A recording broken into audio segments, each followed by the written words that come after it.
പ്രിയപ്പെട്ടവരെ, മകയിരം നക്ഷത്രം അന്വേഷണത്തിൻ്റെ, അറിവിൻ്റെ, ആത്മീയതയുടെ നക്ഷത്രം. ഓം ശ്രീ ഗണേശായ നമഃ. ഓം നമഃ ശിവായ. എല്ലാവർക്കും എൻ്റെ ഹൃദയം നിറഞ്ഞ നമസ്കാരം. ഇന്ന് നമ്മൾ ചർച്ച ചെയ്യാൻ പോകുന്നത് 27 നക്ഷത്രങ്ങളിൽ ഏറ്റവും പ്രത്യേകതയുള്ള മകയിരം നക്ഷത്രത്തെക്കുറിച്ചാണ്. മൃഗശിര എന്ന സംസ്കൃത പദത്തിൻ്റെ അർത്ഥം മാനിൻ്റെ ശിരസ് എന്നാണ്. മാൻ എപ്പോഴും ജാഗ്രതയോടെയും അന്വേഷണ മനോഭാവത്തോടെയും ജീവിക്കുന്ന ഒരു ജീവിയാണ്. അതുപോലെ തന്നെ മകയിരം നക്ഷത്രത്തിൽ ജനിച്ചവർ ജീവിതത്തിൽ എപ്പോഴും അറിവും സത്യവും അനുഭവവും അന്വേഷിക്കുന്നവരായിരിക്കും. ഇവർ ഒരിടത്ത് നിൽക്കാൻ ആഗ്രഹിക്കുന്നവരല്ല.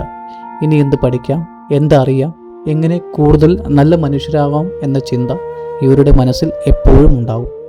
മകയിരം നക്ഷത്രത്തിൻ്റെ അതിദേവത സോമനാണ്, അല്ലെങ്കിൽ ചന്ദ്രനാണ്. ചന്ദ്രൻ നമ്മുടെ മനസ്സിൻ്റെ പ്രതീകമാണ്. ജ്യോതിഷത്തിൽ മനസ്സിനെയും വികാരങ്ങളെയും നിയന്ത്രിക്കുന്ന ഗ്രഹമാണ് ചന്ദ്രൻ. അതുകൊണ്ട് മകയിരം നക്ഷത്രക്കാരുടെ ഏറ്റവും വലിയ ശക്തി അവരുടെ മനസ്സാണ്. അതുപോലെ തന്നെ ഏറ്റവും വലിയ പരീക്ഷണവും അവരുടെ മനസ്സ് തന്നെയാണ്. മനം ശാന്തമായാൽ ഇവർ ലോകം കീഴടക്കും.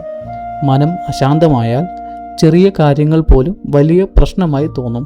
അതിനാലാണ് മഹർഷിമാർ പറഞ്ഞത് മന ഏവ മനുഷ്യാണാം കാരണബന്ധമോക്ഷയോ. അർത്ഥം, മനസ്സാണ് മനുഷ്യൻ്റെ ബന്ധനത്തിൻ്റെയും മോചനത്തിൻ്റെയും കാരണം.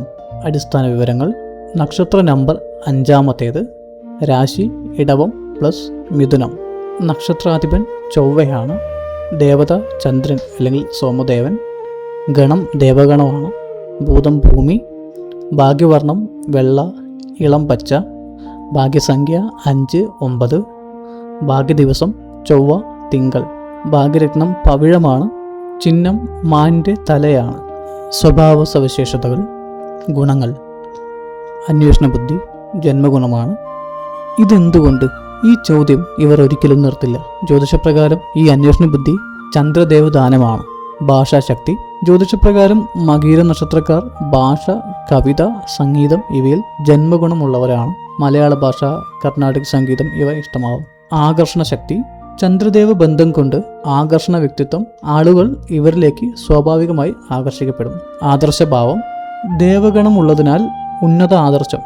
ഇത് ഇവരെ നേതാക്കന്മാർ, ആചാര്യർ, ഗുരുക്കളാക്കി മാറ്റും. കലാവാസന: കേരളീയ കലകൾ, കഥകളി, മോഹിനിയാട്ടം, ഭരതനാട്യം ഇവ ഇഷ്ടപ്പെടാനുള്ള സാധ്യതയുണ്ട്.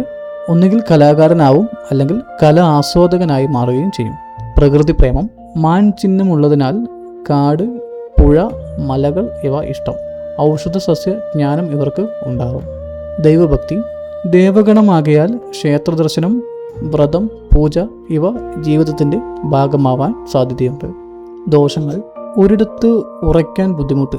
മാനിൻ്റെ സ്വഭാവമാണ് ഒരിടത്ത് അധികകാലം ഉണ്ടാകില്ല. ജോലി, സ്ഥലം, ബന്ധം ഇവയുടെ മാറ്റം ആഗ്രഹിക്കും. ഇത് ജീവിതത്തിൽ അസ്ഥിരത ഉണ്ടാക്കും. ഭയസ്വഭാവം: മാൻ ചിഹ്നം. മാൻ ഒരിക്കലും ഭയമില്ലാതെ ജീവിക്കില്ല. ഇവർക്കും ഉൾഭയം, പ്രത്യേകിച്ച് പുതിയ കാര്യങ്ങളിൽ ഉൾഭയം കൂടുതലായിരിക്കും. ശ്രദ്ധ: ഒരിടത്ത് ഉറക്കില്ല. ഒരു കാര്യം ആരംഭിക്കും, ഉടനടി മറ്റൊന്നിൽ ശ്രദ്ധ. ഇത് ലക്ഷ്യം നേടുന്നത് ബുദ്ധിമുട്ടാക്കും. അമിതമായ ആലോചന: ഒരു തീരുമാനം വൈകിക്കും, ആഴത്തിൽ ആലോചിക്കും. ഇത് അവസരം നഷ്ടമാകും. അതുപോലെ തന്നെ മൂഡ് സ്വിങ്സ്: ചന്ദ്രദേവ ബന്ധമുള്ളതുകൊണ്ട് വൈകാരിക ഏറ്റക്കുറച്ചിലുകൾ ഉണ്ടാവാം. ഒരു ദിവസം ഏറ്റവും സന്തോഷം ഉണ്ടാവും, മറ്റൊരു ദിവസം വീണ്ടും നല്ല ദുഃഖത്തിലേക്ക് പോകാനും സാധ്യതയുണ്ട്. മകയിരം നക്ഷത്രത്തിൻ്റെ 4 പാദങ്ങളുടെ ഫലങ്ങൾ. ഓം ശ്രീ ഗണേശായ നമഃ. ഓം നമഃ ശിവായ. ഒരേ നക്ഷത്രത്തിൽ ജനിച്ച എല്ലാവർക്കും ഒരേ സ്വഭാവവും ജീവിതഫലവും ആയിരിക്കില്ല. ഓരോ നക്ഷത്രവും 4 പാദങ്ങളായി വിഭജിച്ചിരിക്കുന്നു. ഈ പാദങ്ങൾ വ്യക്തിത്വത്തിലും കഴിവുകളിലും ജീവിത സാഹചര്യങ്ങളിലും ചില വ്യത്യാസങ്ങൾ സൃഷ്ടിക്കുമെന്ന് ജ്യോതിഷം പറയുന്നു. ഇന്ന് നമുക്ക് മകയിരം നക്ഷത്രത്തിൻ്റെ 4 പാദങ്ങളെക്കുറിച്ച് മനസ്സിലാക്കാം. 1-ാം പാദം ഇടവം രാശിയിലാണ് വരുന്നത്. ഈ പാദത്തിൽ ജനിക്കുന്നവർ പൊതുവെ ആത്മവിശ്വാസമുള്ളവരായിരിക്കും, കഠിനാധ്വാനികളായിരിക്കും, കലകളോടും സൗന്ദര്യത്തോടും താല്പര്യമുള്ളവരായിരിക്കും. സാമ്പത്തിക കാര്യങ്ങളിൽ ജാഗ്രത പുലർത്തും. കുടുംബത്തിന് വലിയ പ്രാധാന്യം നൽകും. വിദ്യാഭ്യാസം, ശാസ്ത്രം, കല, വാണിജ്യം, സംഗീതം എന്നിവയിൽ മികവ് പ്രകടിപ്പിക്കാം. ശ്രദ്ധിക്കേണ്ടത്, ചിലപ്പോൾ വാശി കൂടാം. മറ്റുള്ളവരുടെ അഭിപ്രായങ്ങൾ ക്ഷമയോടെ കേൾക്കാൻ ശ്രമിക്കണം. 2-ാം പാദം ഇടവം രാശിയിലാണ് വരുന്നത്. ഈ പാദത്തിൽ ജനിക്കുന്നവർ നല്ല സംസാരശേഷിയുള്ളവർ, ബുദ്ധിശാലികൾ, മറ്റുള്ളവരെ സഹായിക്കാൻ മനസ്സുള്ളവരായിരിക്കും. പുതിയ ആശയങ്ങൾ അവതരിപ്പിക്കാൻ കഴിവുള്ളവരായിരിക്കും. ശ്രദ്ധിക്കേണ്ടത് അമിത ചിന്തയും ഉത്കണ്ഠയും ഒഴിവാക്കാൻ ശ്രമിക്കണം. 3-ാം പാദം മിഥുനം രാശിയിലാണ് വരുന്നത്. ഈ പാദത്തിൽ ജനിക്കുന്നവർ അന്വേഷണ മനോഭാവമുള്ളവരായിരിക്കും, വേഗത്തിൽ പഠിക്കുന്നവരായിരിക്കും, യാത്രകൾ ഇഷ്ടപ്പെടുന്നവരായിരിക്കും, സൗഹൃദങ്ങൾ വളർത്താൻ കഴിവുള്ളവരായിരിക്കും. ശ്രദ്ധിക്കേണ്ടത് ഒരേ സമയം നിരവധി കാര്യങ്ങൾ ചെയ്യാൻ ശ്രമിക്കുന്നതിനാൽ ശ്രദ്ധ ചിതറാതിരിക്കാൻ ശ്രദ്ധിക്കണം. 4-ാം പാദം മിഥുന രാശിയിലാണ് വരുന്നത്. ഈ പാദത്തിൽ ജനിക്കുന്നവർ ആത്മീയ ചിന്തകൾ കൂടുതലുള്ളവരായിരിക്കും, കരുണയുള്ളവരായിരിക്കും, ക്ഷമയുള്ളവരായിരിക്കും, നേതൃത്വ ഗുണമുണ്ടാവും. ശ്രദ്ധിക്കേണ്ടത് സ്വന്തം വികാരങ്ങൾ മനസ്സിലൊതുക്കി വയ്ക്കാതെ തുറന്ന് സംസാരിക്കാൻ ശ്രമിക്കണം. 4 പാദങ്ങളുടെയും പൊതുവായ പ്രത്യേകതകൾ. എല്ലാ മകീര നക്ഷത്രക്കാർക്കും പൊതുവെ കാണപ്പെടുന്ന ചില ഗുണങ്ങളുണ്ട്. അറിവിനോടുള്ള താല്പര്യം, സൗമ്യമായ പെരുമാറ്റം, സത്യസന്ധത, ആത്മീയ ചിന്ത, കുടുംബസ്നേഹം, നല്ല ഓർമ്മശക്തി. ശ്രദ്ധിക്കേണ്ട ദൗർബല്യങ്ങൾ അമിതമായ ചിന്ത, സംശയ സ്വഭാവം, തീരുമാനമെടുക്കാൻ വൈകുക, മാനസിക സമ്മർദ്ദം, ചെറിയ കാര്യങ്ങളിൽ വിഷമം ഉണ്ടാവുക തുടങ്ങിയവയെല്ലാം ശ്രദ്ധിക്കേണ്ടതാണ്. പൊതുവെ ആത്മീയ പരിഹാരങ്ങളായിട്ട് നോക്കുക. എല്ലാ തിങ്കളാഴ്ചയും ശിവക്ഷേത്ര ദർശനം നടത്തുന്നത് നല്ലതാണ്. ഓം നമഃശിവായ ജപിക്കുക, ഓം സോമായ നമഃ ജപിക്കുക, അല്ലെങ്കിൽ മഹാമൃത്യുഞ്ജയ മന്ത്രം ജപിക്കുക തുടങ്ങിയവയെല്ലാം നല്ലതാണ്. പ്രിയപ്പെട്ടവരെ, പാദങ്ങൾ ഓരോ വ്യക്തിയുടെയും സ്വഭാവത്തിൽ ചില വ്യത്യാസങ്ങൾ കാണിച്ചാലും ജീവിത വിജയം നിർണ്ണയിക്കുന്നത് നല്ല കർമ്മം, ശരിയായ തീരുമാനങ്ങൾ, ദൈവഭക്തി, ആത്മവിശ്വാസം, അധ്വാനം എന്നിവയാണ്.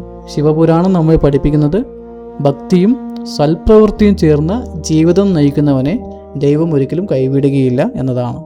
അതിനാൽ എല്ലാ മകീര നക്ഷത്രക്കാരും ഈ പ്രാർത്ഥനയോടെ മുന്നോട്ട് പോകാം. ഓം നമഃശിവായ. ഭഗവാൻ ശിവൻ്റെയും സോമദേവൻ്റെയും അനുഗ്രഹം എല്ലാവരുടെയും ജീവിതത്തിൽ സമാധാനവും ആരോഗ്യവും ഐശ്വര്യവും ആത്മീയ പുരോഗതിയും നൽകട്ടെ. ഓം ശാന്തി ശാന്തി ശാന്തി.